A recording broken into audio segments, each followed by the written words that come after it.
अगे रोवे जानी रोवेला भारावा बहू आँखी के कजरावा। डीजे कंचन राज मुजफ्फरपुर। बहू आँखी के कजरावा।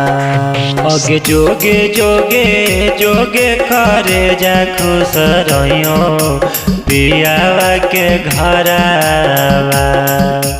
जोगे जोगे जोगे करे जा खुश रहियो पियावा के घरावा। अगे रोवे जानी रोवेला भारावा बहू आँखी के कजरावा। अगे रोवे जानी रोवेला भारावा बहू आँखी के कजरावा। अगे रोवे जानी रोवेला भारावा बहू आँखी के कजरावा। डीजे कंचन राज मुजफ्फरपुर।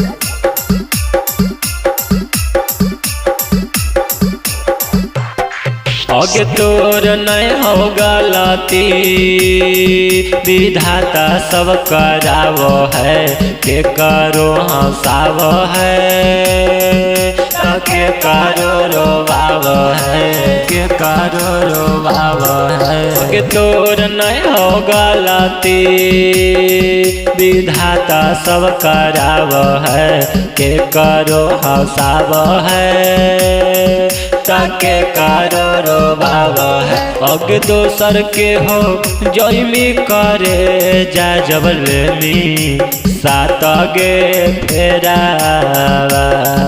अगे दोसर के हो जयमी करे जा जबलमी सात गे फेरावा। अगे रोवे जानी रोवेला भारावा बहू आँखी के कजरावा।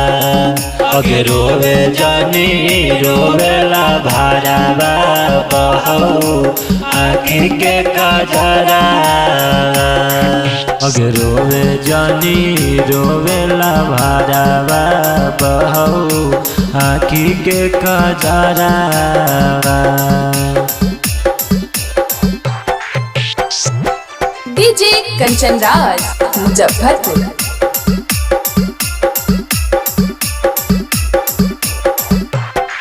अगे करहली फोनावा गे सारी सारी रतिया मिले आव हलही गे रातिया धरतिया रातिया धरतिया। अगे करहली फोनावा गे सारी सारी रतिया मिले आव हलही गे रातिया धरतिया। अगे टूटी गेलौ मिला न के असरावा। टूटी गेलौ मिला न के असरावा।